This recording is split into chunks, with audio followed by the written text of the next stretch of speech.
ձեզ սիրելի հայրենակիցներ, շատ ուրախ եմ ձեզ տեսնելու համար։ Ինձ համար մեծ պատիվ է այսօր այս միջավայրում, այսպիսի մթնոլորտում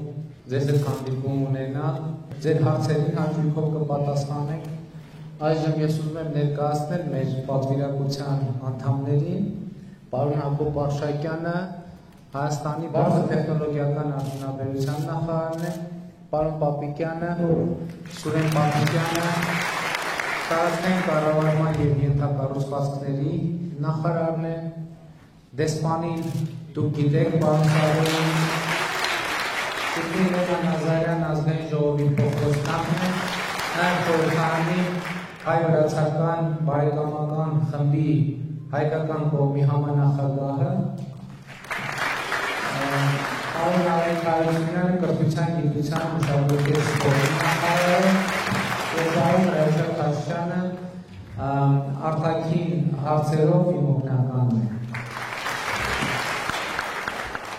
Սիրելի հայրենակիցներ, դուք գիտեք, որ առաջին օտարերկրյա պաշտոնական այցը վարչապետ ընտրվելուց հետո ես կատարեցի Վրաստան, Թբիլիսի 2018 թվականի հունիսին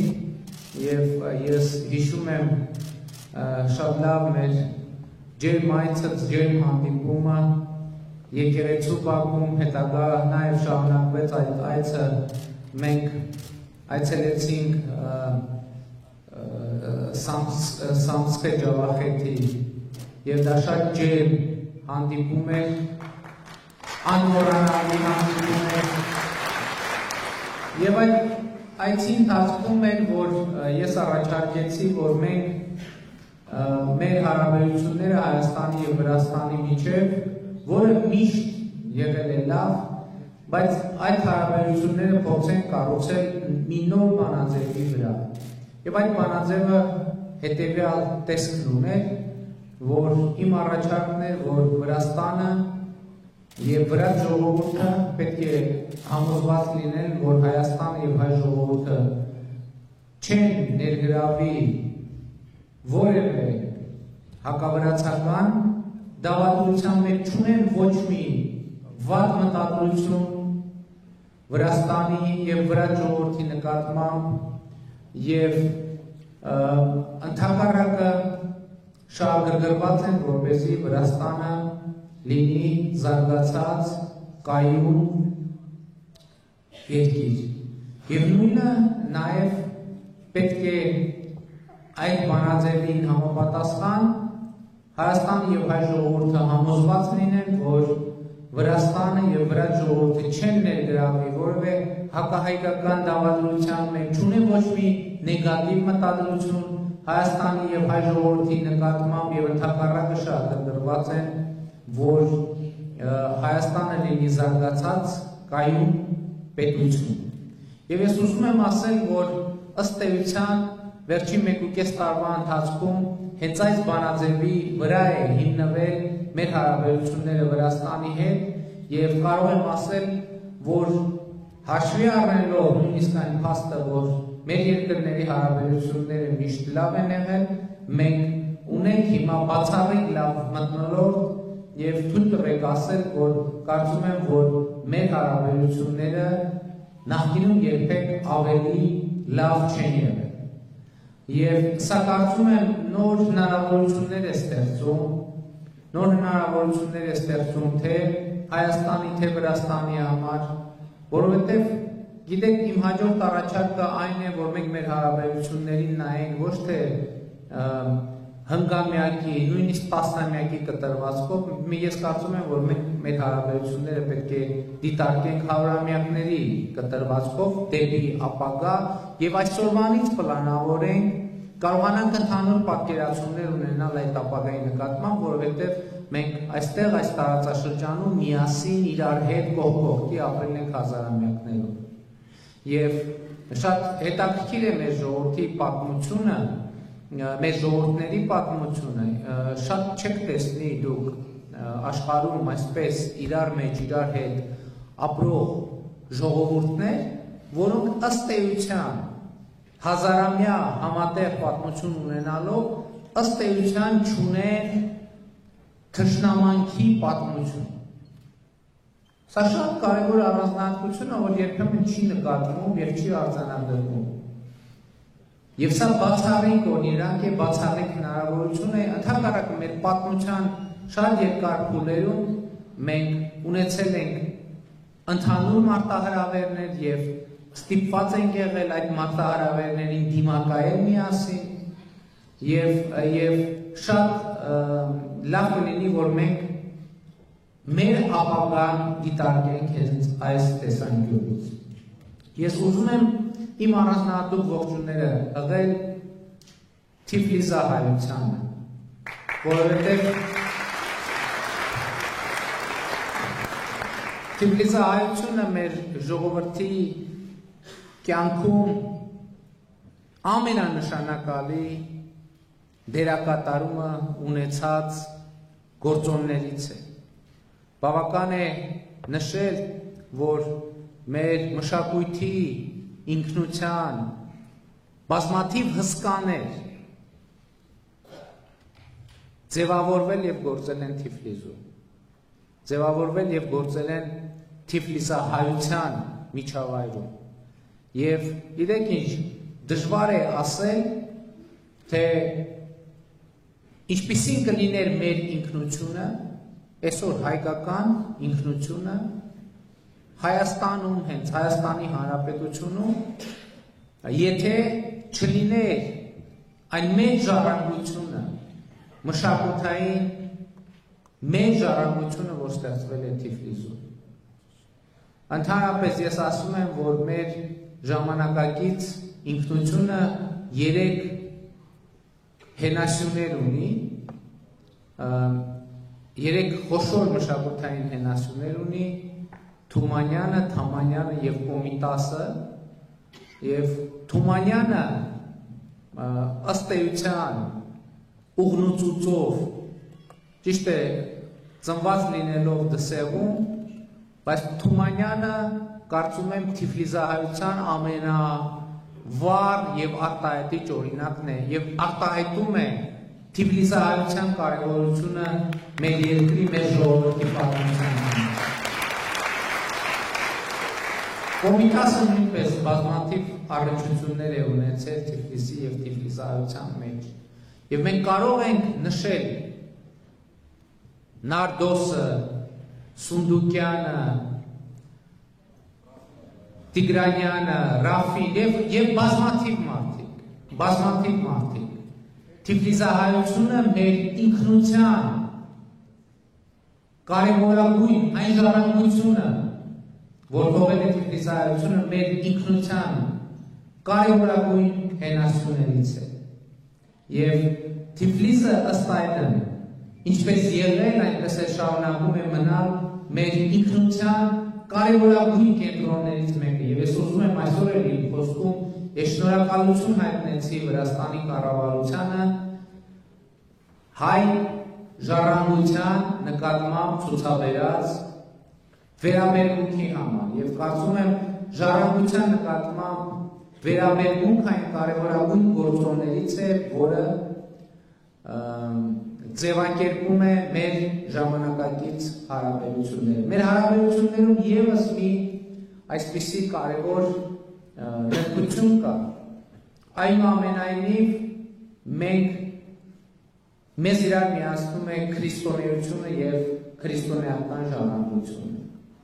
Ճիշտ է, հայ առաքելական եկեղեցին եւ վրացողապահ եկեղեցին ունեն որոշակի դավանաբանական տարբերություններ, բայց այնուամենայնիվ կարծում եմ եւ վրաց ժողովրդի եւ հայ ժողովրդի ինքնության կարևորագույն հատկանիշներից մեկը քրիստոնեությունն է, ոչ միայն եւ ոչ այնքան որպես կրոն, որքան որպես գիտակցություն, որքան որպես մշակույթ, որքան որպես ապրելակերպ մեր կանխորոշած գործով։ Եվ իսկապես մենք պետք է անենք լավագույնը, որպեսզի Վրաստանի հետ մեր հարաբերությունները իմ մատնանշած հենքի վրա ստանան երկարաժամկետ եւ ռազմավարական բովանդակություն։ Ես գիտեք, մի քանի անգամ ասել եմ, չեմ էլ հիշի, հրապարակային այդ մասին խոսել եմ, թե չեմ խոսել։ Ես կարծում եմ, որ ընդհանրապես մենք հայերը եւ վրացիները եղել է մի պատմական այդպիսի դարաշրջան, երբ ռազմավարական ընկալման բացակայությունը կամ գուցե ռազմավարական մտածողության բացակայությունը մեր ճակատագրի հետ մեր ճակատագրի նկատմամբ վրա ունեցել է որոշակի նեգատիվ ազդեցություն եւ այս դրվագի մասին խորհուրդներն են, որից բերել են այդ եզրակացության, որ մենք պետք է Վրաստանի հետ ունենանք հարաբերությունների ռազմավարական ընկալում։ Կիլիկյան Հայաստանի գոյության ընթացքում, երբ այս տարածքում մենք ըստ էության համատեղ պետություն ունեինք եւ համատեղ պետություն էինք ձևավորում, այդ ձևավորման process-ներ լինել գնում,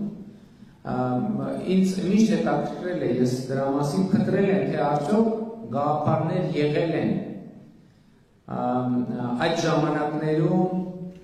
հայ-վրացական համագործակցությունը ստրատեգիական հեռանկարի հենքի վրա դնել։ Եվ ես ճիշտ ասած այդպիսի վկայություններ չեմ գտել,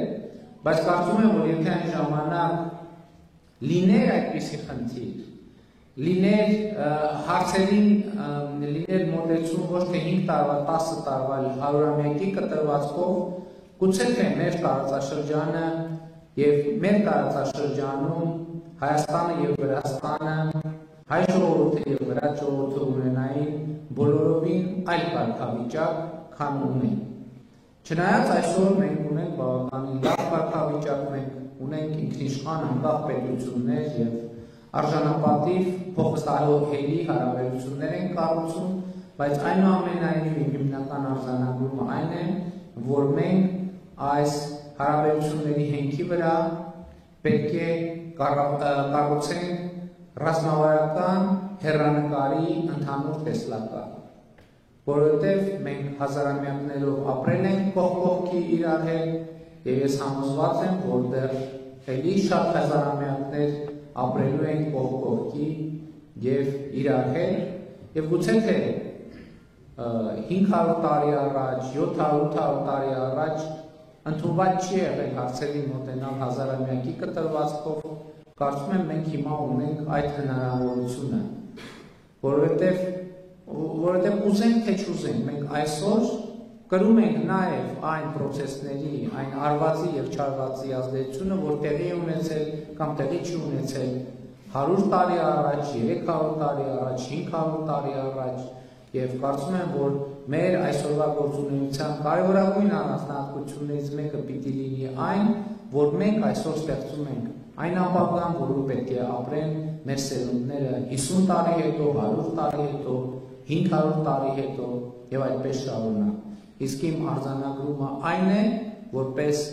մի ժողովրդի ներկայացուցիչ, ով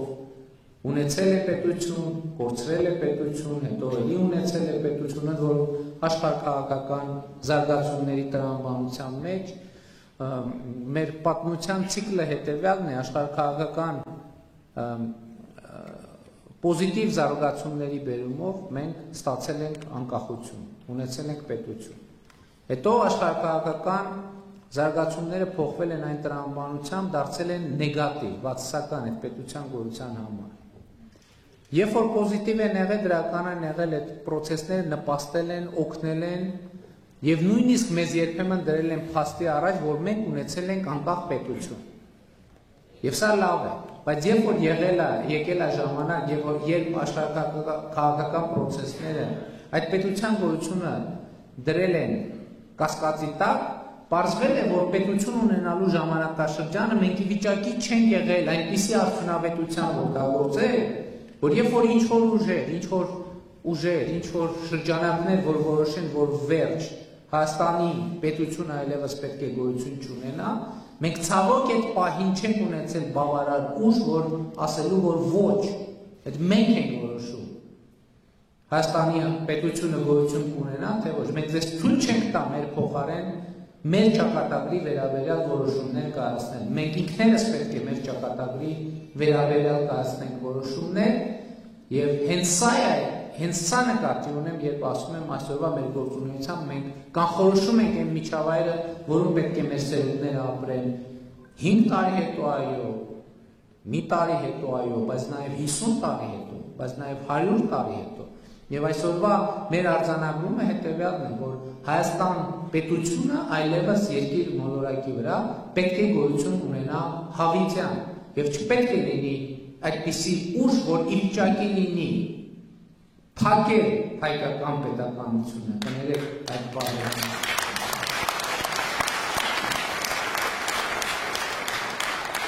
Եվ այսօր մենք ունենք այդպիսի ներուժ Եվ սա պատճառը, որ մենք ասում ենք, որ Հայաստանի Հանրապետությունը ոչ միայն Հայաստանի քաղաքացիների հայրենիքն է, այլև բոլոր հայերի պետությունն է, անկախ նրանից, թե այդ մարդիկ ոչ երկրի քաղաքացի են,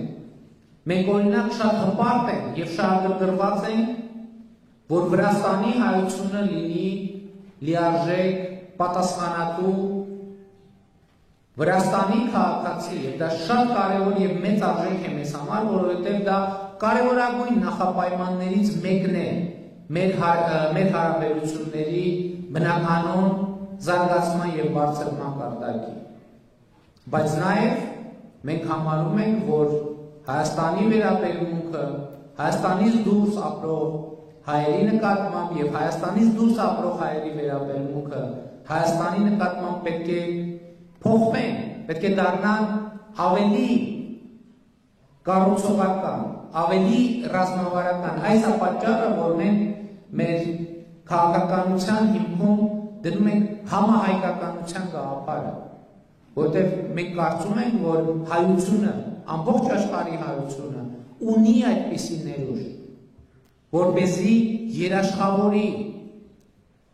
անկախ ինքնիշխան ուժեղ հզոր Հայաստանի Հանրապետության գոյությունը։ Հայ ժողովուրդը ամբողջ աշխարհում ունի այդպիսի ներուժ, որ սեփական ձեռքը վերցնի սեփական ճակատագրի ղեկը եւ թույլ չտա այլևս, որ ուրիշ որևէ մեկը տնօրինի Հայաստանի եւ հայ ժողովրդի ճակատագիրը։ Եվ այս process-ներից է նաեւ խնդիրը, որ մենք պետք է աշխարհում ունենանք հնարավորինս շատ բարեկամներ։ Եվ բնականաբար պիտի ամեն ինչ անենք, որպեսզի մեր բարեկամները դառնան ավելի բարեկամ եւ մենք էլ մեր բարեկամներին դառնանք ավելի բարեկամ։ Եվ հետեւաբար հայ-վրացական հարաբերությունների գլխավոր խնդիրը սա է. լինել ավելի ու ավելի հուսալի բարեկամ եւ գործընկեր Վրաստանի համար եւ որպես արդյունք ունենալ Վրաստանին որպես ավելի հուսալի եւ բարեկամ գործընկեր Հայաստանի Հանրապետության համար։ Եվ ես ձեզ վստահեցնում եմ, որ մենք վստահ քայլերով գնում ենք հենց այս ճանապարհով։ Շնորհակալ եմ։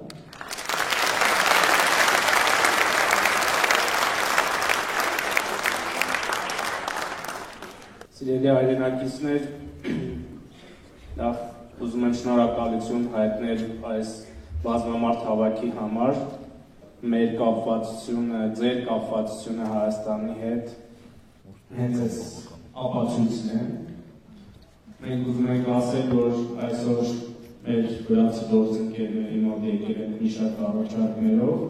յուրաքանչյուրս մեր ոլորտում, այս ընթացքում անցած 1.5 տարվա ընթացքում բավականին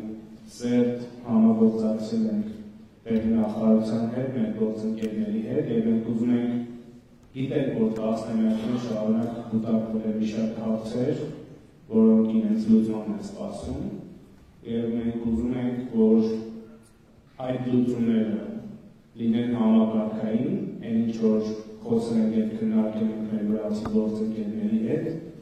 լինի դա կրթության ոլորտում, լինի դա գիտության ոլորտում, լինի դա մշակույթի ոլորտում,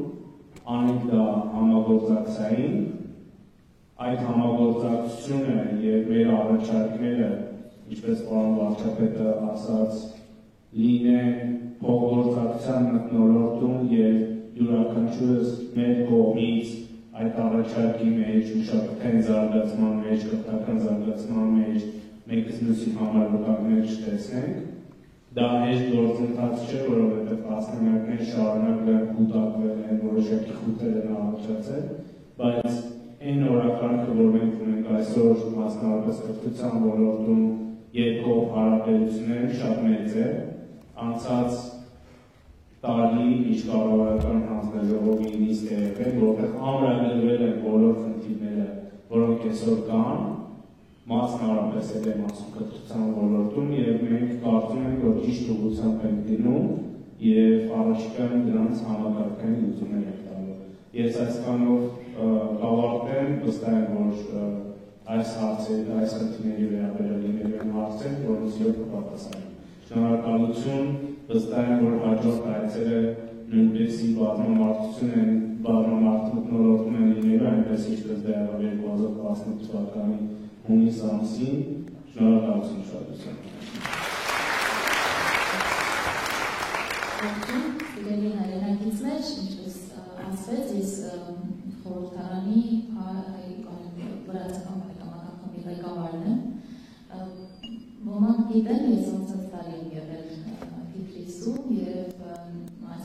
այսօր օգտագործելով մեր գործընկերներին խորհրդարանի հրավերեցի Երևան, այնպես որ մեր խորհրդարանական կապերը մշտապես ամուր են եւ զարգանում են բնական կերպով եւ որևէ խոչընդոտ չկա այլ ավելի արդյունավետ գործելու համար։ Հիմնականում հասկանում ենք, որ խնդիրները առնչվում են կառավարություններին եւ խորհրդարանները ամենահարթակ են այդ հարցերը քննարկելու եւ մենք իհարկե պատասխանում ենք։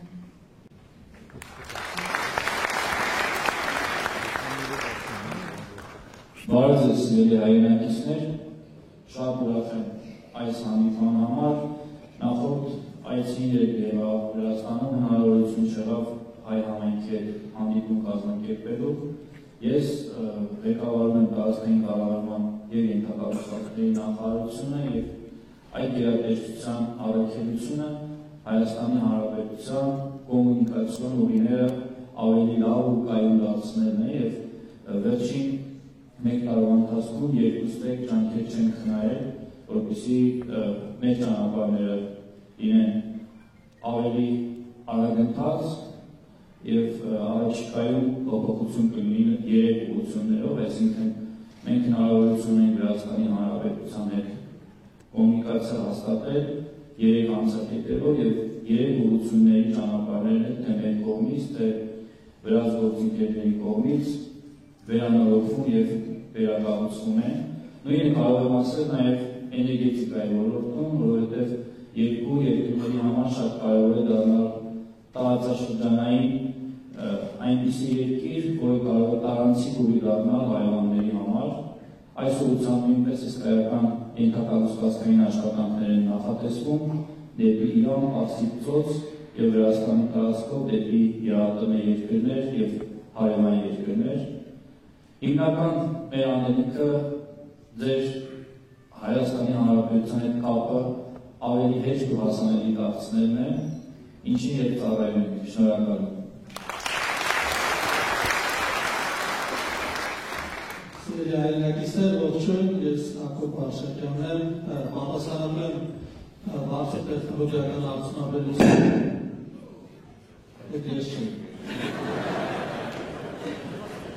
արդյունաբերության և տրայնացման համար։ Անգետ ասած ոգեշնչված վարչապետի խոսքից ես ցանկանում եմ խոսել կենտրոն լինելու մասին, որովհետև այստեղ խոսվեց այն Թիֆլիսի մասին, Երևանի մասին, հայերի մասին, հայության ներուժի մասին, ես դա ուզում եմ պրոյեկտել բարձր տեխնոլոգիական արդյունաբերության, ստարտափերի, ինժեներական արդյունաբերության և ռազմաարդյունաբերության վրա, ասելով, որ մեր հիմնական նպատակը այն է, որ Հայաստանը դառնա տեխնոլոգիական կենտրոն, բայց երբ մենք խոսում ենք կենտրոն լինելու մասին, մենք պետք է նաև խոսենք, թե այդ կենտրոնը ինչ հատկություններ է ընդհանրապես ունենում։ Ընդհանրապես, երբ դիտարկում ենք թե ինչպիսի կենտրոններ կան, տեխնոլոգիական կենտրոնները հիմնականում դրանք են, որտեղ ինժեներները, նորարարները, մարդիկ, ովքեր նոր տեխնոլոգիաներով են զբաղվում, գիտնականները գնում են այդ կենտրոնները։ Այսպիսով այդ կենտրոնները այնտեղ են, որտեղ հագեցած ենթակառուցվածքներ կան, ինտերնետի, լաբորատորիաների տեսքով հագեցված գիտահետազոտական լաբորատորիաներ կան, ինչպես նաև կան կապեր ստեղծելու հնարավորություններ։ Խոսվեց Սփյուռքի ներուժի մասին, ես կարող եմ ասել, որ Հայաստանը հիմա ունիկալ հնարավորություն ունի տեխնոլոգիական կենտրոն դառնալու, հաշվառելով հենց այն հանգամանքը, որ մենք բազմաթիվ այլ կենտրոններում ունենք այդ մեր տաղանդավոր հայությունը, ովքեր մեզ հնարավորություն են տալիս իրենց իսկ կապերը օգտագործել եւ մեր տեխնոլոգիական նորարարական ընկերությունների ստարտափերին թույլ են տալիս միանգամից հասնել աշխարհի շուկաների այլ տաղանդի կենտրոններին։ Ես ձեզ հավաստիացնում եմ, որ այն մարդիկ, այն միջազգային գործընկերներ, ովքեր այցելում են այս օրերին Հայաստան, հիանում են հայերի ունեցած տաղանդով, հիանում են այն հնարավորություններով, որոնք այսօր արդեն Հայաստանում կան, թե կրթական, թե նորարարական, եւ ուզում եմ ընդգծել ձեր կարևորությունը, Սփյուռքի կարևորությունը եւ դրա առանձնահատուկ դերը։ Մենք պետք է այս հնարավորությունները բացենք նաեւ մեր հարևան եւ բարեկամ ժողովուրդների համար, որպեսզի նրանք կարողանան հայկական Սփյուռքի ուժը օգտագործել եւ իրենք նույնպես այդ հնարավորություններից օգտվել։ Այդ դեպքում մենք կարող ենք ստանձնել առաջնորդի դեր, այդ դեպքում մենք կարող ենք դառնալ իսկապես կենտրոն, որտեղ տաղանդավոր մարդիկ ցանկանում են գալ, աշխատել, արտահանել, կապեր հաստատել հայկական Սփյուռքի միջոցով։ Այսպիսով ես համոզված կարող եմ ձեզ ասել, որ մենք ջանքեր չենք խնայում, որպեսզի Հայաստանը իսկապես դառնա տեխնոլոգիական, բարձր տեխնոլոգիական, արդյունաբերական, ռազմաարդյունաբերական կենտրոն։ Շնորհակալ եմ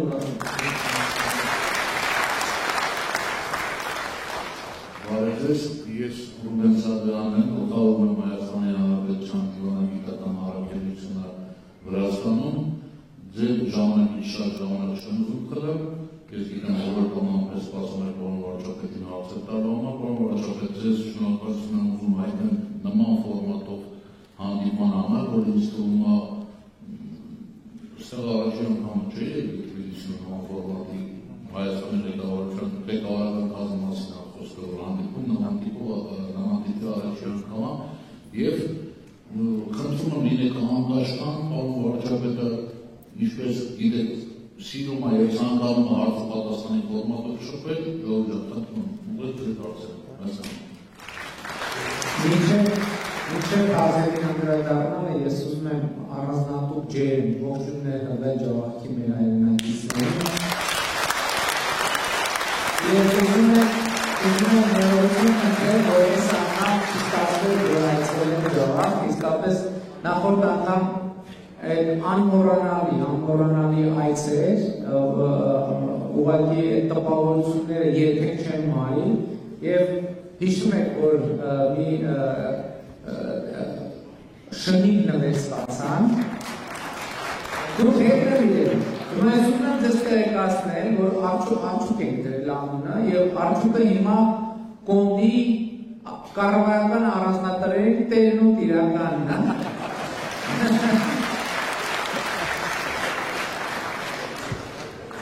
Եվ ամբողջը գտնվում է նրա վերահսկողության տակ,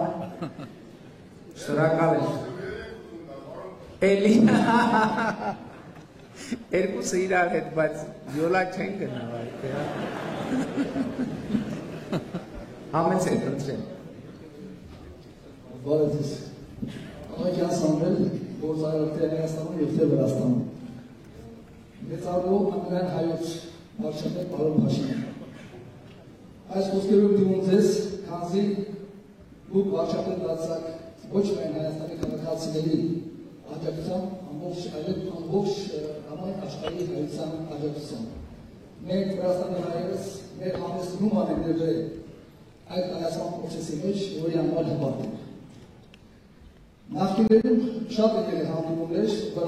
Հայաստանի կառավարության առաջին դեմքերի հետ։ Հնչել են բազմաթիվ հարցեր։ Մի մասը լուծում գտել է, մի մասը չի գտել։ Այսօր ես պարզապես ունեմ կարողություն ամբողջ ելույթը շնորհակալական խոսքի վրա։ Ինչու է կայանում այս միտքը, որտեղ պարոն Փաշինյան, որպես Վրաստանի քաղաքացի, ես շնորհակալություն հայտնեմ ձեզ։ Հայ-վրաց հարաբերությունները նոր բարձր մակարդակի բարձրացնելու համար։ Դրան նկատի ձեր բազմակի այցերը, ձեր իրական հարաբերությունները Վրաստանի Հանրապետության վարչապետների հետ։ Ես ուզենայի փոքր եկեղեցուց կատարեի անցյալի հետ, նախկինում այնքան փոքր հարցեր կային, որոնք ոչ էին գտնում լուծում։ Մեզ միշտ որպես Վրաստանի եւ Հայաստանի գործարար կոմունիկացիոն հարցեր էր շատ դժվարացնում։ Անգամ նրանք ճանապարհների մասին չէր խնդրել։ Խնդիրը նրանում էր ընդամենը Հայաստան արիտուն կանչելով Հայաստան, ընդամենը 15 օր էին թույլ տալի, որպես մենք մեր վրացական պետհամարջողությունը գտնենք Հայաստանում։ Շնորհիվ ձեզ այսօր այդ ժամկետը 15 օրից հասել է մինչև 1 տարի։ Շնորհակալություն ձեզ դրա համար։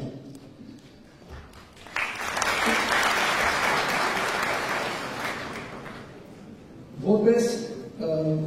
Հայաստանի խոշոր հարկատու ուզում շնորհակալություն հայտնել այն բոլոր դրական փոփոխությունների համար, որոնք ակնառու են։ Սկսած հարկայի, մաքսայի, այն որտեղ շորթակը վերացել է, որ տարի կարող է գալ 5 անգամ ստուգել եւ երի անտեղի շորթերի դեսից գումար, այսօր հարցերը վերացել են։ Նույն մաքսային բարեհամբույր վերաբերում կա գործարարի նկատմամբ։ Ինչ վերաբերում է քաղաքապետարանի աշխատակիցներին,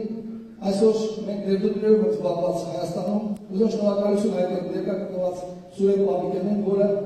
գործարանի կառուցման ինֆրակառուցների խնդիրներ ունեին, որը արդեն լուծման ընթացքում է։ Շնորհակալություն հայտնել քաղաքապետ Հայկ Մարությանին, որը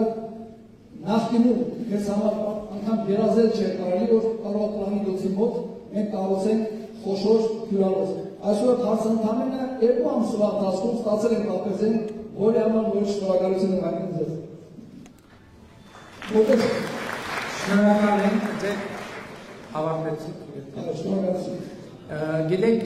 ուղղակի դուք հարց չտվեցիք, բայց ես ուզում եմ մի բան հիշել։ 2018 թվականի հունիսին, երբ որ այց ունեի Վրաստան, հանդիպում եղավ գործարարների հետ եւ անկեղծ ասած այդ հանդիպումը շատ ծանր տպավորություն թողեց ինձ վրա, որովհետեւ գործարարները ասում էին, գիտեք, որ ավտոբուսները, տուրիստները ուզում են գան Հայաստան, ավտոբուսի վարորդները հրաժարվում են բերել Հայաստան։ Ասում են ինչի։ Որովհետև ասում են, որ մեր մեքենաները ճանապարհին ջաթուփշուր են լինում, դրա համար չարժի որ։ Այդ իսկապես շատ ծանր տպավորություն թողնեց, ես վերադարձա եւ հենց հաջորդ օրը հրավիրեցի համապատասխան ոլորտի պատասխանատուներին եւ ասացի, որ ուրեմն հնարավորինս ամենակարճ ժամանակում առաջնայինորեն Բագրատաշեն Երևան ավտոճանապարհը բերել նորմալ լավ վիճակի։ Եվ ես ուրախ եմ, որ մենք հասցրեցինք դա անել անցած տարվա արդյունքներով, ես մի անգամ առիթ ունեցա գնալ այդ ճանապարհով եւ տեսա, որ ճանապարհը իդեալական չի, բայց լավ վիճակում է եւ հնարավորինս արագ այն կբերենք իդեալական վիճակի եւ դա շատ կարեւոր է։ Եվ ես հիշում եմ, որ մենք պայմանավորվեցինք նաեւ Վրաստանի կառավարության ներկայացուցիչների հետ, որ իրենք Նինոցմինդա բաղը վրա հատվածում ճանապարհաշինական աշխատանքներ կանեն եւ ինձ ասել են, որ այդ աշխատանքները մեկնարկել են եւ ընթանում են, ճիշտ է, ճիշտ գիտեմ ես։ Չէ՞։ Եվ այսօր ենք խոսել այդ թեմայի մասին եւ պայմանավորվել ենք, որ այդ ճանապարհի եւ նաեւ Գուգուտի ուղղությամբ այդ ճանապարհները կարգի կբերեն, որովհետեւ ճանապարհները շատ կարեւոր են։ Դուք նշեցիք ձեր խոսքի մեջ ընկերության մասին, ես ուզում եմ այսպիսի մի նյուանսեր նշել, որ այս ընթացքում ես հասցրել եմ աշխատել Վրաստանի 3 վարչապետի հետ։ Եվ ուզում եմ ասել, որ շատ երևի մեր հարաբերություններին բնորոշ է, որ ես նաև շարունակում եմ իմ ընկերական հարաբերությունները եւ վարչապետ Կվիլիկաշվիլիի հետ եւ Մամուկա Բախտաձեի հետ եւ ընդ որում նաեւ շատ կարեւոր է որ ես այդ մասին նաեւ նկատի ունեմ տեղյակ եմ պահել նաեւ Գյորգի Գախարյանին դրանից առաջ նաեւ Մամուկա Բախտաձեին ասել եմ որ ես Գյորգի Կվիլիկաշվիլիի հետ շարունակում եմ ընկերական հարաբերություններ հաստատել սրանք շատ էական նրբություններ են որոնք սա արդեն քաղաքականության հետ չի կապված, սա կարծում եմ հայ եւ վրաց ժողովուրդների այդ անհատական հատկությունների հետ կապված բան է, որովհետեւ մեզ համար հարաբերությունները շատ կարեւոր են եւ մենք ձեռք բերած հարաբերությունները աշխատում բարձր են գնահատում եւ կարծում եմ նաեւ արժեքային այս համակարգն է, որ մեր ժողովուրդներին միացնում է։ Շնորհակալ եմ։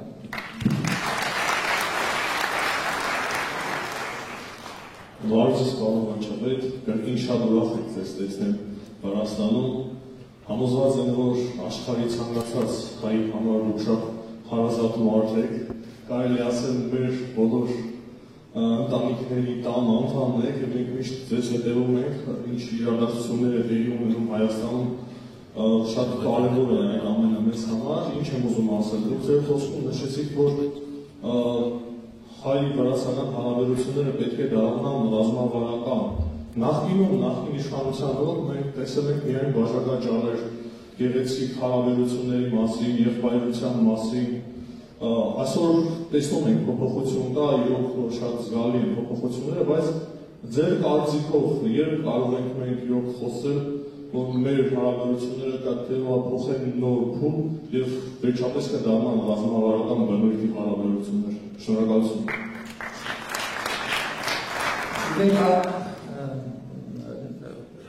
Նոր պետական այսպիսի մի նախադասություն կա։ Կարծեմ Հովհաննեսի ավետարանը սկսում է հետևյալ նախադասությամբ՝ ի սկզբանե բանն էր, այսինքն ի սկզբանե խոսքն էր։ Այսինքն հարաբերությունները երբ են իրական կյանքում, ընդհանրապես իրական կյանքում երբ է ինչ-որ բան տեղի ունենում, երբ որ նախ այդ բանը տեղի ունենում մեր մտքում։ Ես այդ օրինակը շատ եմ սիրում, երկար տարիներ այդ նույն օրինակը բերում եմ, եւ մեր այսօրվա հանդիպումը մինչեւ իրականում տեղի ունենալ, նախ մեր մտքում է, չէ՞ տեղի ունեցել։ Մենք պլանավորենք, որ գանք Թիֆլիսում կհանդիպենք, դուք ձեր մտքում պլանավորել եք, որ այսօր ուրիշ բան չեք պլանավորի, կգաք այստեղ, եւ դրանից հետո է դա տեղի ունեցել։ Հիմա ես նկատի ունեմ, տեսեք, այդ ռազմավարական հարաբերությունների կառուցումը դա մի օրում տեղի չի ունենա։ Բայց հիմա տեղի է ունենում ամենակարևոր բանը։ Այս օրակարգը ձևավորվում է մեր մտքում տեղի է ունենում այդ մտավոր գործընթացը։ Դե ինչ է դա նշանակում գործնական, որովհետև դա իրականում այս պայմաններում խոսել մեր հարաբերությունների ռազմավարական բնույթի մասին իրականում այդքան էլ հեշտ բան չի։ Որովհետև եթե տեսնենք պայմանները, Հայաստանը Եվրասիական տնտեսական միության անդամ է եւ պատրաստվում է շարունակել մնալ Եվրասիական տնտեսական միության անդամ, Վրաստանը ունի ասոցիացիան համաձայնագիր Եվրամիության հետ եւ ազատ առևտրի համաձայնագիր Եվրամիության հետ։ Վրաստանը պլանավորում է դառնալ ՆԱՏՕ-ի անդամ, Հայաստանը հավաքական անվտանգության պայմանագրի կազմակերպության անդամ է եւ իր անվտանգությունը տեսնում է այդ համակարգում։ Հիմա իրականում, երբ առաջին հայացքից նայում ենք, տեսնում ենք, որ կան որոշակի աշխարհքաղաքական բաժանարար գծեր մեր եւ Վրաստանի միջեւ։ Բայց ինչպես ենք մենք հասել այս իրավիճակին, երբ խոսում ենք մեր հարաբերություններին ռազմավարական բնույթ տալու մասին։ Երբ դեռ մենք ձևավորում ենք մեր կուսակցությունը, քաղաքացիական պայմանագիր կուսակցությունը, այնտեղ ծրագրում հիմնարար փաստաթղթում կար մի այսպիսի նախադասություն։ Մենք ասում ենք, որ Վրաստանի հետ մեր հարաբերությունները պետք է հնարավորինս դուրս լինեն աշխարհաքաղաքական ազդեցություններից։ Եվ հիմա ինչ նկատի ունենք, որ մեր շուրջը անդադ աշխարհաքաղաքական process-ներ են տեղի ունենում, տեղի են ունեցել եւ տեղի կունենան,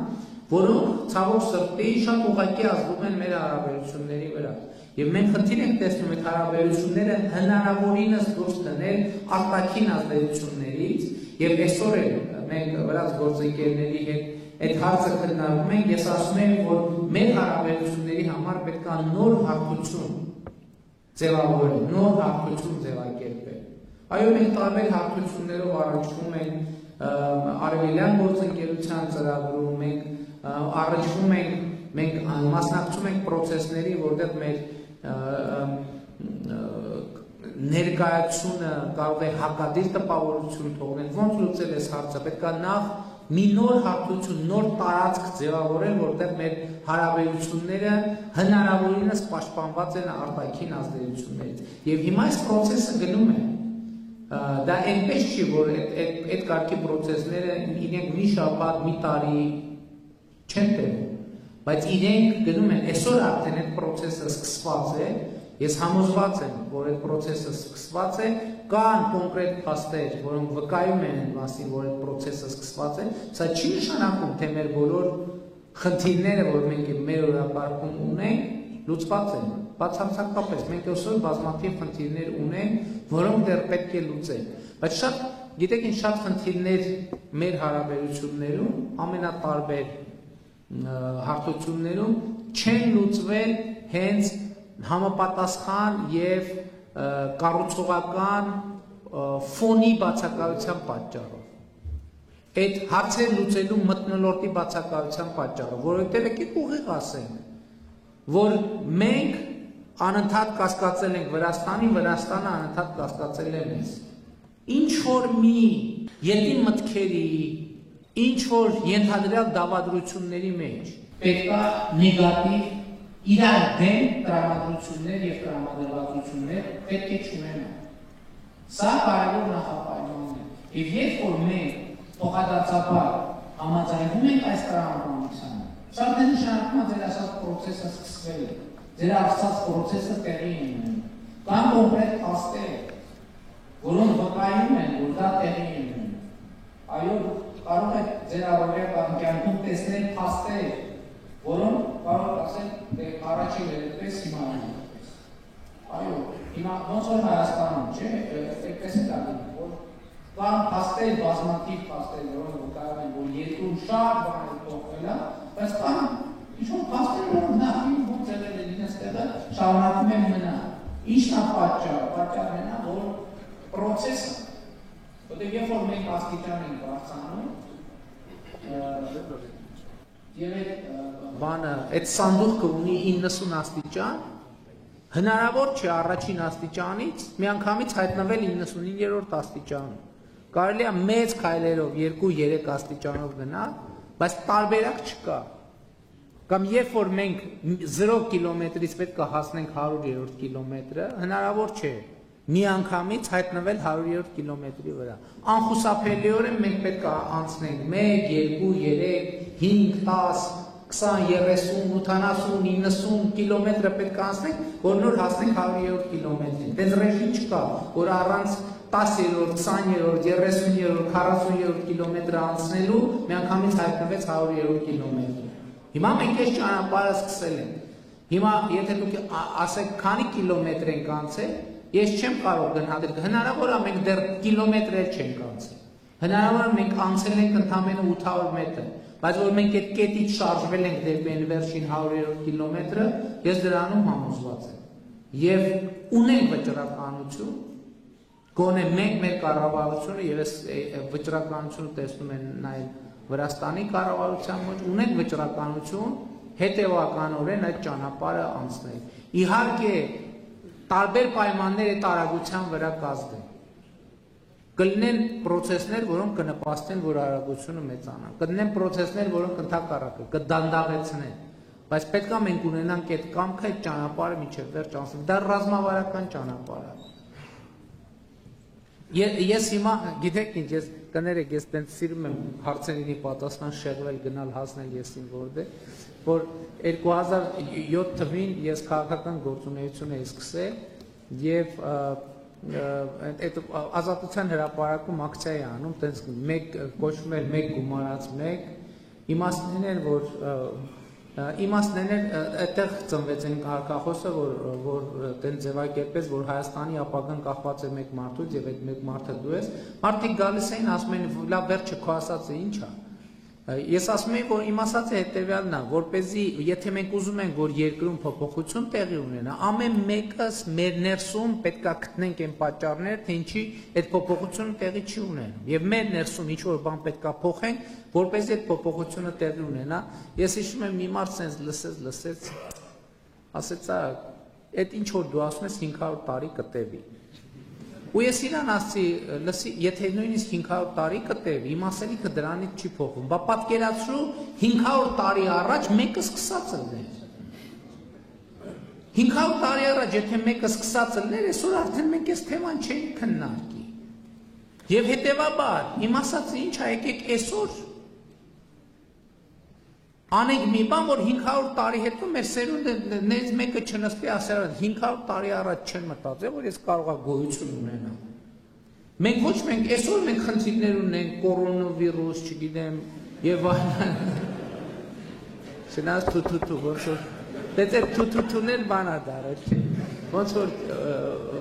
տենց մեծ բարդ խնդիր չի, բայց այո, այդ խնդիրները մենք պետք է լուծենք, մենք այսօրվա խնդիր ունենք ճանապարհի կառուցման, զարգացման, բայց մենք այդ խնդրին պետք է մոտենանք, ոչ միայն խնդիր, որը մեր այսօրն է կանխորոշում, մենք այդ խնդրին պետք է վերաբերենք երկարաժամկետ հեռանկարով, իսկ այս process-ը 500 տարի հետո, 50 տարի հետո, 100 տարի հետո ինչի է բերելու, եւ հենց երբ որ ես ասում եմ, որ Հայաստանում մենք 2019 թվականին անցումային կառավարման շրջանը հաղթահարեցինք, հիմա եկել է ռազմավարական կառավարման շրջանը, հենց սա նկատի ունենք, որովհետև 2018 թվին հեղափոխություն եղավ, առաջի հարցը հետևյալն է, չէ, հիմա կկարողանան բան անել, այս մարդիկ, որ հեղափոխության արդյունքում դառան կառավարություն, իսկ կարողանան կառավարել երկիրը, կարողանան կայուն պահել երկիրը, այդ փուլը անցավ եկավ խորհրդարանական ընտրություններ, ժողովրդավարական ընտրություններ, հաջորդ փուլը, բա տնտեսության հետ մեկ էլ սկսել են տնտեսությունը քանդվեց, ավերվեց, 2019 թվականին Հայաստանի Հանրապետությունը ամբողջ եվրոպական տարածաշրջանում արձանագրել է ամենաբարձր տնտեսական աճը, Եվրոպայում Եվրասիական տնտեսական միության տարածքում։ Հիմա մենք եկել է մի փուլ, որ պետք է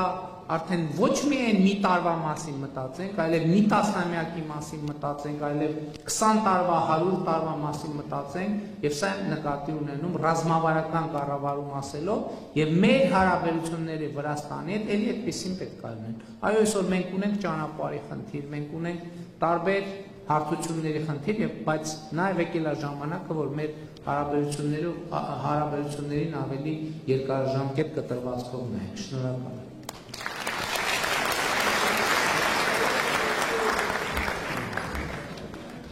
Մեծարգո Մարո վարչապետ, ճիշտ ասած ես հարց չունեմ, որտեղ բոլոր հարցերին դուք արդեն պատասխանել եք 2 տարի առաջ։ Սիրելի բարեկամներ, ես ուզում եմ մեր ժողովրդի շնորհակալություն հայտնել, որ մեր ազգը տեսավ վարչապետը, տեսավ եւ մեր վարչապետը իր թիմով կարողացավ մեր երկիրը դուրս բերել նոր ճանապարհ։ Հիմա այդ նոր ճանապարհին, ովքեր չկարողացան դուրս գալ, նրանք խանգարելու են, նրանք բամբասելու են։ Եվ հավատացեք, թիմը վարչապետը իմաստուն է, երիտասարդ մտածող։ Եվ իմաստություն մասին, խելացության մասին, ընդհանրապես կադրային հարցում հաճախ մեղադրում են պարոն վարչապետին, եւ մի բան չեն հասկանում, որ իմաստությունն ու տարիքը իրար հետ ոչ մի կապ չունի։ Մեծարգո վարչապետ, ձեզ հաջողություն այդ բռնած ճանապարհին, արագ քայլեք, հզոր քայլեք, Աստված չանի ձեր մատը փուշ մտնի, վազելով կգանք, քայլելով կգանք, որովհետեւ մեծ թիմ ունեք։ Ձեզ հաջողություններ, մի բան ևս խնդրում եմ, որ տուն վերադառնալիս լինեք, նայեք թատրոնի շենքը կառուցվել է եւ այդ կառուցողը մեծ բարերար Վիգենիա Շուլին է։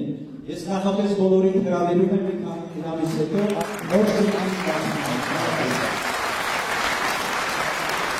Այո, շատ շնորհակալ եմ ձեր խոսքերի համար եւ շատ ուրախ եմ ես տեղյակ եմ, որ թատրոնը վերակառուցվում է եւ հույս ունեմ եւ համոզված եմ, որ այդ վերակառուցումը կլինի ոչ միայն վերակառուցում, այլ վերածնունդ բովանդակային առումով եւ նաեւ դա եմ նկատի ունեցել, երբ որ շնորհակալություն եմ հայտնել Վրաստանի իշխանություններին Վրաստանի հայկական ժառանգության նկատմամբ ցուցաբերած հոգատար վերաբերմունքի համար եւ հույս եմ հայտնել, որ այդ վերաբերմունքը կդառնա ավելի ու ավելի հոգատար։ Շնորհակալ եմ ձեր խոսքերի համար։ Իրականում երկու հարց դուք բարձրացրիք, չհասցրեցիք, բայց հարցը կար։ Առաջինը տեսեք, երբ որ ես խոսում եմ 2019 թվականի արդյունքների մասին, ես նաև անուղղակիորեն անդրադարձա, դա նաև պատասխան է թիմի եւ կադրային քաղաքականության վերաբերյալ հարցին, որովհետեւ ի վերջո այդ արդյունքները արձանագրվել են թիմի աշխատանքի արդյունքում։ Բայց արդյոք կադրային քաղաքականության մասին խոսելիս արդյոք կարող եմ ասել, որ մեր կադրային քաղաքականությունը իդեալական է, ոչ չեմ կարող ասել, որտեղ չկա ընդհանրապես ցավոք սրտի չնայած գուցե ոչ ցավոք սրտի մենք իդեալական չենք եւ դա լավ է, որովհետեւ գիտեք երբեմն ես մի հատ այսպիսի արձանագրում եմ արել, օրինակ ես կարծում եմ, որ յուրաքանչյուր մարդու ամենամեծ ուսուցիչը իր սխալներն են,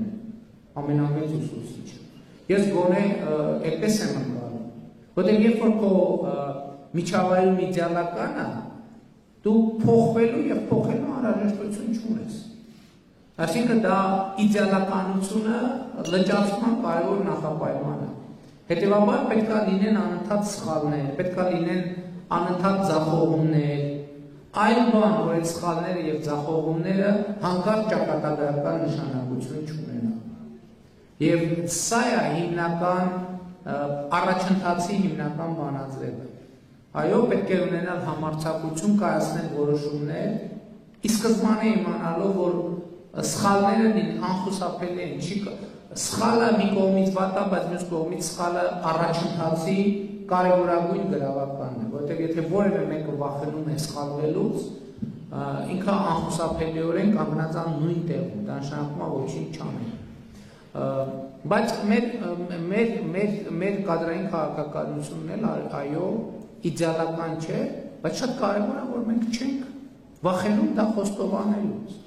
Եթե մեր կառավարության գործող բարձրաստիճան պաշտոնյաների նկատմամբ քրեական գործ է հարուցվում կոռուպցիայի մեղադրանքով, այո, դա խոստովանություն է նաև ինչ որտեղ եւ տեղի են ունենում ձերբակալություններ, որ դա իդեալական չի, բայց շատ կարևոր է, որ մենք ինչ ենք ասել, մենք մեր ժողովրդին մենք ասել ենք, որ մենք մեր ժողովրդին չենք խաբելու, չենք, սա ամենակարևորն է, վստահությունը ընդհանրապես։ Այս վերջերս մենք կուսակցական ֆորմատով նաև կորոնավիրուսի հարցն էինք քննարկում, թե ոնց պետք է լինի, սպառնալիք եւ այլն, եւ մենք եկանք մի եզրակացության, որ այստեղ, ինչպես եւ մնացած հարցերում, ամենակարևոր բանը վստահությունն է։ Ժողովուրդը պետք է 100%-ով վստահ լինի, որ այս կառավարությունը բացառված է իրանից որևէ բան թաքցնի։ Կրնի դա կորոնավիրուսի մասին, մենք մեր թերություններն էլ չենք թաքցնում, ձեզնից ժողովուրդ ջան, չենք թաքցնում թերություններ, այո մենք ունենք պաշտոնյա, որ ներգրավել է կոռուպցիայի մեջ, մենք ասում ենք, խոստովանում ենք, դա մեր սխալն է, դա մեր թերությունն է, բայց ինչի չենք թաքցնում, որովհետև մենք խոստացել ենք, որ չենք խաբելու։ Այս վերջերս ես խոսեցի, երբ որ խոսում էի դավաճանության մասին եւ դավաճանների մասին, որոնք նույնպես եղել են եւ հնարավոր է լինեն մեր իշխանության մեջ, մասնավորապես իրավապահ համակարգում, ըստ էության դա էլ է խոստովանությունը, սխալի խոստովանությունը եւ սխալ ընդունելը, բայց հետո որ այդ թեմայով մեկ-մեկ մտածում տանջվում եմ, ինձ էլի օգնության է գալիս Սուրբ Գիրքը, Ավետարանը, որ ասում եմ, բա եթե դու ի վիճակի չես այնպիսի կադրային քաղաքականություն վարես, որ դավաճանություն չլինի, բա դու որքանով ես ի վիճակի, օրինակ, ղեկավարել երկիրը, ղեկավարել կառավարությունը, ու Սուրբ Գիրքը ինչով է գալիս օգնության, ասում նույնիսկ Հիսուս Քրիստոսի ընտրած կադրերի մեջ դավաճանել պարզվեց կար, այնպես որ եթե նույնիսկ Հիսուս ի վիճակի չի եղել անդավաճան կադրային քաղաքականություն վարել, մեծամտություն կրում մտածել, որևէ վարչապետ կամ կոնկրետ ես կարող եմ այդպիսի քաղաքականություն վարել։ Մեծարդը պարոն վարչապետ, պատվիրակության հարգարժան անդամներ, ողջունում եմ բոլորիդ, այսօր Թբիլիսիում։ Ես Ռևիկ Կարապետյանն եմ, ծնունդով Ջավախցի, ուսանող եմ Թբիլիսիում, ու ինձ արդեն ավարտում եմ մագիստրատուրան ու շատ կարևոր հարց է ինձ հետաքրքրում հայրենադարձության հետ կապված հարցերը։ Այսօրվա դրությամբ Հայաստանի կառավարության կողմից կոնկրետ ծրագիր կա այդ ուղղությամբ, թե դուք սպասում եք հայերի, այսպես ասած, ինքնաբուխ դեպի հայրենիք վերադառնալը, թե օրինակ նախորդ տարի 40-ական թվականներին ինչպես կար քաղաքական ծրագիր, որի հետևանքով 100,000-ավոր հայեր վերադարձան Հայաստան, ինչ որ այդպիսի ծրագրեր կան, թե դուք հույսը տնում եք Սփյուռքում ապրող հայերի հայրենասիրության վրա, շնորհակալություն։ Ու կներեք կոնկրետ ինչ մասնագիտություն ունեցող մարդկանց համար կան ծրագրեր կամ թե ընդհանրապես կապ չունի տարեկային խումբ եւ այլն։ Շնորհակալություն։ Այսպեսի մի խոստովանություն պիտի անեմ, երբ որ դուք հարցը տալիս էիք, ես հիմա ձևակերպեմ, հույս ունեմ պոլիտկորեկտ կլինի իմ ասածը, այսինքն համոզված եմ, որ պոլիտկորեկտ կլինի, երբ որ ես հանդիպում եմ, օրինակ, Գերմանիայի հայ համայնքի հետ եւ այնտեղ խոսք է գնում հայրենադարձության մասին, դա ինձ համար շատ պարզ թեմա է, ճիշտ ասած, Թիֆլիսահայերի Վրաստանում վրացահայերի հետ հայրենադարձության մասին խոսելը մի տեսակ տենց խորթ է հնչում, որովհետև ես համարում եմ, որ Թիֆլիսահայությունը ապրում է հայրենիքում։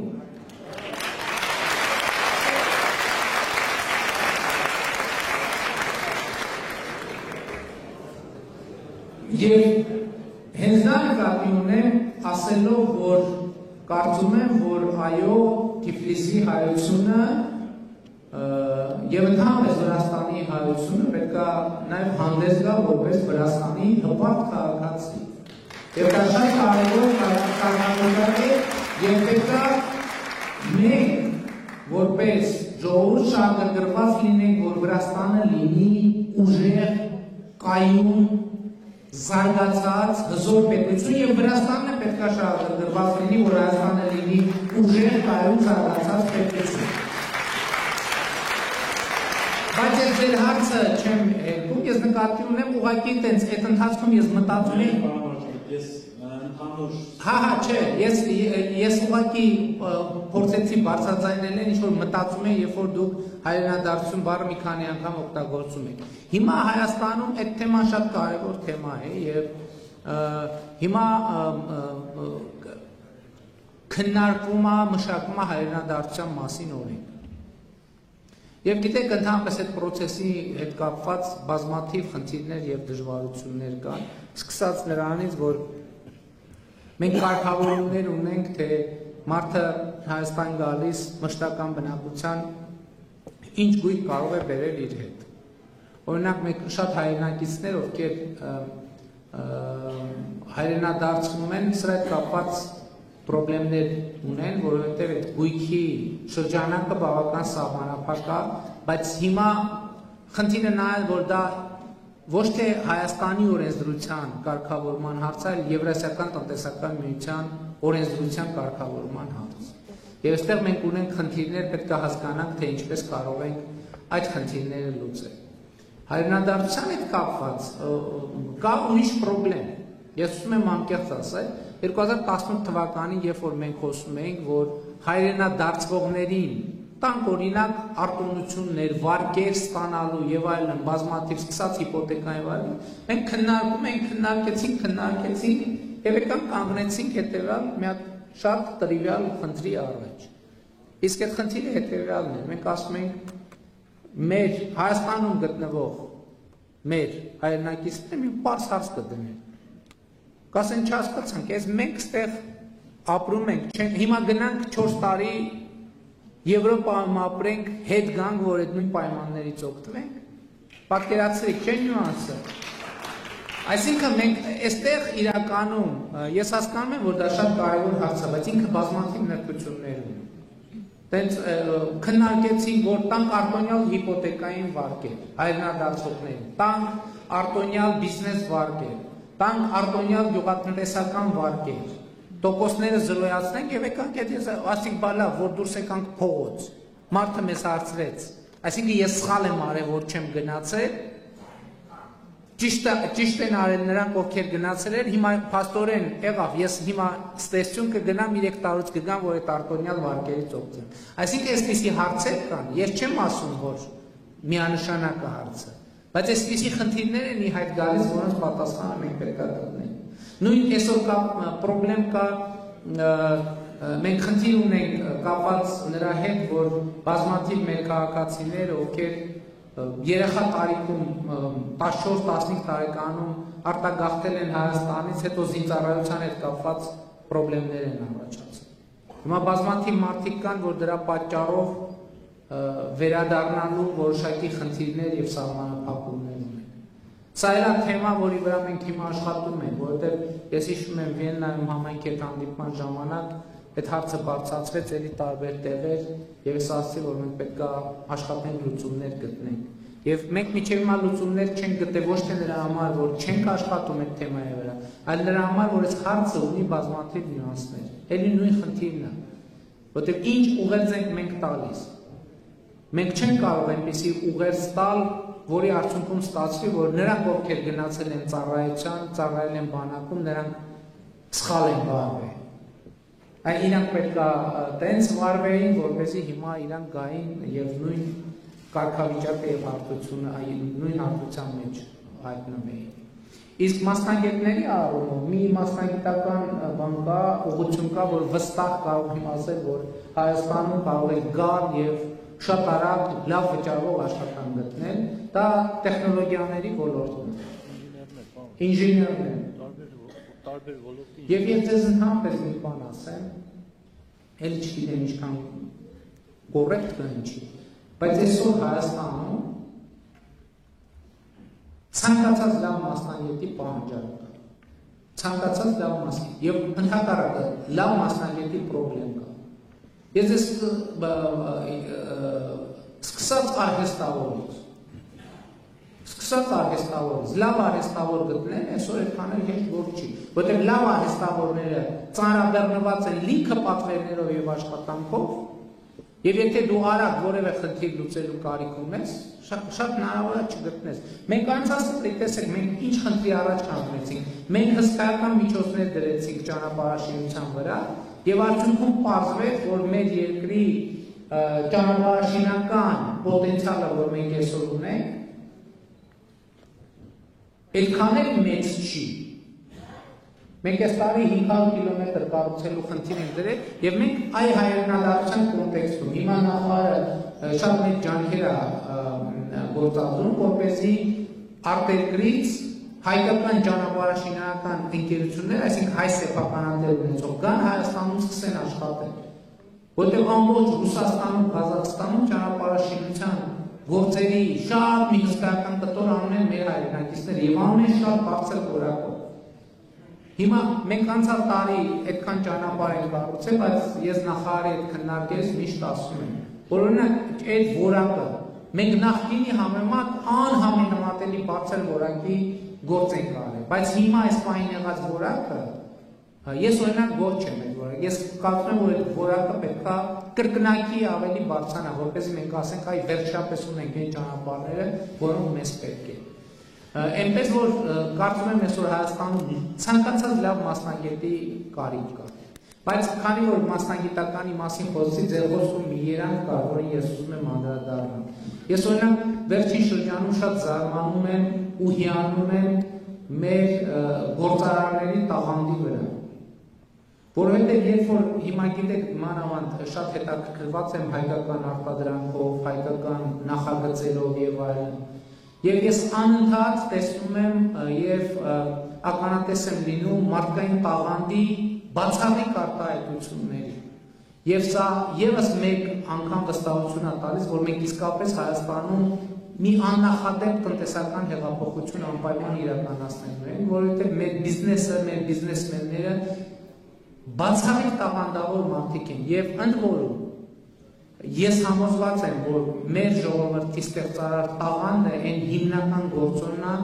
որը փոխելու է մեր պետության, մեր երկրի, մեր ժողովրդի ճակատագիրը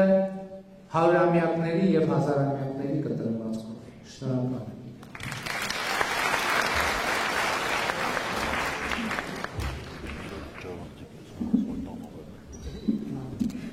Պարոն վարչապետ, հարգելի պատվիրակության բոլոր անդամներ, շատ ուրախ եմ, որ այս տարիք է եղավ ձեզ ողջունելու եւ մի բան պիտի ասեմ, որը չի հնչել, ես ծնվել եւ մեծացել եմ Թիֆլիս քաղաքում եւ չեմ հիշում, որ Հայաստանի Հանրապետությունը ունենար դեսպան այս կարգի, ինչպիսի մենք ունենք այսօր։ Օրինակ ես շատ շնորհակալ եմ ու պատրաստ եմ։ Պիտի ընդգծեմ, որ ես չզոք մարդ եմ, ոչ մի խմբավորվածության եւ այլ ներկայացուցիչ չեմ, եւ դրա համար վերցնում եմ ու վերապահում եմ ինձ այս իրավունքը այդ ասելու։ Բայց հարցս հետևյալն է։ Մենք հիմա նկատում ենք շատ մեծ խնդիր Սիրիայում, իրավիճակը սերացել է եւ մենք գիտենք, որ մենք այդտեղ հայրենակիցներ ունենք եւ Հայաստանի Հանրապետության զինված ուժերի ներկայացուցիչներ եւ ազգությամբ հայ Սիրիայի քաղաքացիներ, որոնք այսօր ցավոք տարապում են այս պատերազմի սերացման պատճառով։ Ես ուզում եմ իմանալ մեր տղերքը ինչպես են այդտեղ եւ ուզում եմ իմանալ մեր հայրենակիցները արդյոք ցանկություն հայտնեցին Հայաստան վերադառնալու կամ հայոց պետականությունը ինչ-որ կերպ կարողացավ մեկնել ձեռքը այս մարդկանց հետ բերելու հայրենիք։ Շնորհակալություն։ Շնորհակալ եմ։ Դու դեսպանի ես չեմ նշանակել, շնորհակալություն կարելի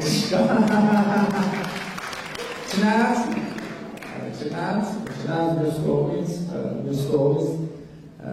դեսպանի շարունակական գործունեության պատասխանատուն ես եմ այդ մասով կարելի է։ Մեր տղերքը նորմալ են, լավ են, իհարկե իրավիճակը Սիրիայում լավ չի։ Բայց մյուս կողմից ես ասեմ, ես 2 օր առաջ փողոցում քարոզարշավ էի անում, հանրաքվեի հետ կապված եւ առաջիկայում ելք անեմ եւ չգիտեմ այդ օրը հասցրեցինք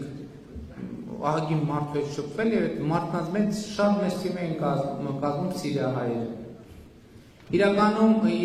ճիշտ է, բազմաթիվ սիրիահայեր, որ ովքեր եկել են Հայաստան, մոտավոր հաշվարկներով 20,000 մարդ այս ընթացքում եկել, գուցե ավելի շատ։ Նրանց մի մասը իհարկե գնացել է, բայց շատ մեծ մաս մնացել է Հայաստանի Հանրապետությունում։ Եվ այսօր Երևանում նույնիսկ կան հայտնի խանութներ, բիզնեսներ, որոնք պատկանում են սիրիահայերին։ Նաև Սիրիայում դեռ շարունակում են մնալ մեր հայրենակիցներ Հալեպում, բայց Սիրիայի իրավիճակը իհարկե բարդ է եւ ցավոք գնալով ավելի բարդանում է եւ այդտեղ անորոշությունները շատ են։ Թուրքիայի գործողությունները Սիրիայում մենք իհարկե գնահատական տվել ենք եւ կարծում եմ, որ այդ գործողությունները կառուցողական չեն։ Մեզ ուրիշ բան անհանգստացնում։ Մեզ անհանգստացնում է այն, որ Թուրքիան գնալով ավելի ու ավելի շատ հարևանների հետ է պրոբլեմ ունենում։ Կիպրոսի հետ պրոբլեմները, Հունաստանի հետ պրոբլեմները, Սիրիայի հետ պրոբլեմները, Իրաքի հետ պրոբլեմները, այսինքն այս քաղաքականությունը եւ այս process-ը մեզ իհարկե անհանգստացնում է եւ մենք նաեւ մեր գործընկերների ուշադրությունը հրավիրում ենք այս process-ի վրա եւ կարծում եմ, որ պետք է ուշադիր լինենք այս process-ի նկատմամբ։ Հարգելի SL հայրենակիցներ, մենք 10 րոպե ժամանակ ունենք։ Եկեք հիշենք, որտեղ այցի շրջանակում պլանավորած բաներ կան, ուղղակի չենք կարող ուշանալ 5 պակաս ուղիղ պետք է ավարտվի մնան։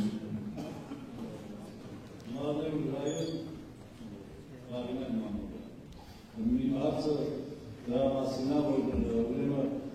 ճանապարհը մեր կողմից Վրաստանից սարքում է, ակտորը եթե տեղակի կամ սահմանի վրա, Հայաստանի Վրաստանի սահմանի վրա, անցակետեր կա։ Ասեք։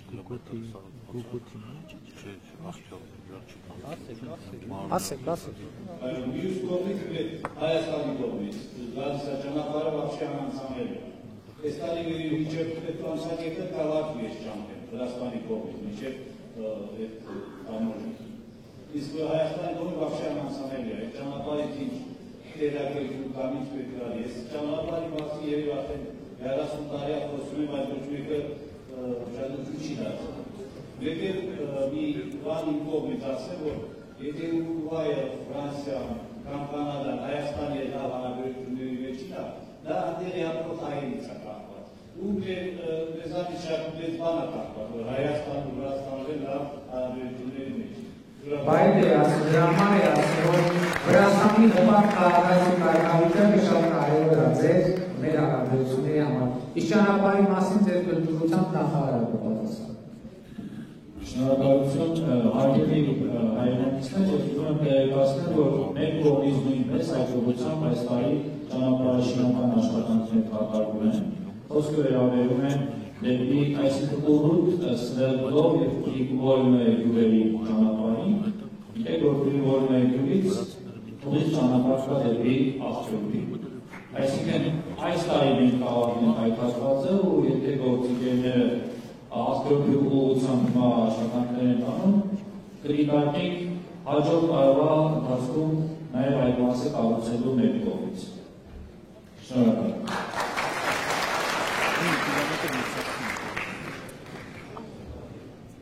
Ներկայացնում Հայաստանի Հանրապետության վարչապետ պարոն Փաշինյան, հարգարժան կառավարության անդամներ, սիրելի ներկաներ, ուզում եմ սրտանց ամբողջ վիրահատության եւ հատկապես ժողովրդության անունից ողջունելու ձեզ, ձեր կառավարության անդամների հետ պաշտոնական այցելու գտնելու երկվայրական Վրաստանում։ Իհարկե, մենք այսօր հայ եւ վրաչ ժողովուրդ, երկու տարավոր քրիստոնյա ժողովուրդները, որոնք բազմաթիվ փետերով կապված են իրենց հետ, իրար կողքի ապրած, իրար մեջ խրված, իրենց մշակույթով, ապեստով եւ գրականությամբ, եւ իմ կարծիքով, պարոն Փաշինյան, ինչպես դուք նշում եք, այսօր մեր հայ ժողովրդի, հայ մարդու ամենամեծ հաջողությունը եւ երջանկությունը դա հայ լինելն է, հայ մարդու կերպարն է, տաղանդն է եւ նրա ներուժն է, որը պետք է օգտագործենք իբրս մեր բանական հայրենիքի այլման ու բարգավաճման։ Մենք այսօր, ինչպես տարբեր երկրներում ցանկացած հայ ապրելով համարում ենք երկրի հպարտ քաղաքացին, նա մենք տիրահայրս, այսօր այս երկրի հպարտ քաղաքացին ենք եւ ակտիվ մասնակցում ենք դրա կառուցման ու գործունեությանը։ Բայց ես ուզում եմ հարցուցեմ նաեւ մտահոգություն ունեմ պարոն վարչապետ, դուք տեղյակ եք նաեւ որ մեր հազվագատարը պարոն Սիրյանյանը 5 օրյա այսօր գտնվում էր Վրաստանի Հանրապետությունում եւ հանդիպումներ ունեցավ մեր հայ համայնքների հետ, քանի որ նաեւ Հայաստանի Հանրապետության գերության նախարարն այստեղ կա մտահոգություն, նաեւ կա խնդրանք, որ այսօր հայոց լեզվի եւ գրականության ուսուցիչները շրջաններում հատկապես բավականին մեծ խնդիրներ կան, մարդիկ, որոնք աշխատում են դպրոցներում, 50-ից բարձր են, եւ խնդրած կլինեինք ձեզ, որ հնարավորության սահմաններում աննվազական ուսումնական հաստատություններով պետպատվերով տեղեկատվացվել մեր շրջանավարտների համար, որոնք հետագայում այն պայմանով վերադառնան եւ աշխատեն տեղերում։ Հակառակ բառակայում որոշ ժամանակ հետո մենք ունենանք բազմաթիվ խնդիրներ, որից թվում է, որ արդեն լուծելը դժվար է։ Դա ինչպես դուք, պարոն վարչապետ, նշեցիք, ձեր առաջի այցելության ժամանակ գործարար մթնոլորտի հետ հանդիման ընթացքում կար մեծ ոգևորություն եւ հատկապես այդ գործարար տղաների, որոնք հույս ունենալով եւ մեծ այսպես ասած պոտենցիալ կարողություն ունեցող տղաներ են, որոնք ուզում էին ներդրումներ կատարել Հայաստանի Հանրապետությունում, կատարում են եւ հետագայում մեծ ցանկություն կա, որպեսզի կատարեն Հայաստանի Հանրապետությունում, ուզում են ճիշտ հասկանալ, ուզում են նաեւ անկեղծանալ, տեղյակ են, որ կան նաեւ որոշակի դժվարություններ, որի խնդրանք կլինի, նաեւ հորդորանք կլինի, որ պարոն վարչապետ հանրություններ ունի համապատասխան գերադասություններին, համապատասխան նախարարություններին կամ անձամբ դուք հանդիպեք այդ գործարար տղաների հետ, որոնք ունեն մեծ ոգևորություն, որովհետև հարցը գնում է բավականին մեծ ներդրումների մասին եւ ցանկություն է, որ դա ի կատարած լինի, որովհետև դա աշխատատեղ է մեր ազգի հզորացման համար։ Շնորհակալ եմ, նաև երրորդ հարցը, պարոն վարչապետ, հուսով եմ, որ արդյոք երբ կլինեք դուք այս տարվա կամ երբ եք պլանավորում լինել նաև Ջավախում։ Շնորհակալ եմ։ Շնորհակալ եմ։ Չասեմ, որ ցանկացած առիթ, որ լինի Ջավախքում լինելու, ես դրանից մի երջանիկ կզգամ, իհարկե, հույս ունեմ, որ առաջիկայում առիթներ կլինեն։ Ներդրումների հետ կապված, գիտեք, ես ես վերջերս կառավարության նիստում թեմային անդրադարձա։ Տեսեք, հեղափոխությունից հետո Հայաստանում պետական կառավարման համակարգի աշխատողների մեծ մասը մնացել են նույն աշխատողները եւ դա այլ կերպ չէր կարող լինել կամ առնվազն եթե մենք չէինք ցանկանում թեկուզ ժամանակավոր կոլապս ստեղծել երկրում, այդպես պետք է տեղի ունենար։ Բայց նաեւ քանի որ կոռուպցիայի վրա արգելք է դրված, կան այսօր էլ կան բազմաթիվ մարդիկ, ովքեր աշխատել են այլ տրամաբանությամբ, բայց հիմա այդ տրամաբանությամբ աշխատել չեն կարող, բայց մյուս կողմից էլ նոր տրամաբանությամբ աշխատել չեն ուզում, որովհետև չարացած են մեր վրա, որովհետև նստած փող էին աշխատում, հիմա փող չեն աշխատում։ Եվ մենք այս խնդրումը հասկանում ենք, որ դա առաջին հերթին իրենց վրա զգում են ներդրողները։ Եվ ես պետական վերահսկողական ծառայությանը հանձնարարել եմ, որ ստուգումներ իրականացնեն եւ պարզեն են կոնկրետ օղակները, որոնք ներդրողներին եւ ներդրումները խոչընդոտում են, եւ այսօր առավոտ այդ զեկույցը, այսօր առավոտ ես մտա աշխատանքի եւ այդ զեկույցը հասել էր, ես բացեցի այդ զեկույցը տեսա եւ չեմ հասցրել արտամ, չնայած ՊՎԾ-պետը զեկուցել է, որ այնտեղ ագին խնդիրներ կան եւ բաստողումներ կան եւ խոստանում եմ, որ դա շատ կարևոր հարց է, դրանով կզբաղվենք։ Մյուս հարցին նախարարը կպատասխանի։ Շնորհակալություն հարցի համար, իրականում հարցը մի քանի շերտ ունի։ Ճիշտ եք ասում, որ երիտասարդները սկսել են ավելի քիչ գնալ բանասիրական մասնագիտություններ ստանալու,